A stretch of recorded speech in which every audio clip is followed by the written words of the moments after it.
விரலினிலே நான் என்பதை வீசி எழுந்தேனே. மனமே தான் என்பது போகும் பெருங்கணத்தினிலே கூவி வாவென்றொரு வாழ்க்கை சிறு குரலாய் அருளாய் பேச போகாதொரு ஆழம் தேடி நீந்தி நீந்தி மூழ்கி போவேன். வாழாதொரு வாழ்வை தீண்டி தெளிவில் பூப்பேன்.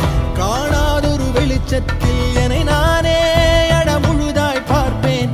வீழாதொரு நிலையினிலே அடவித்து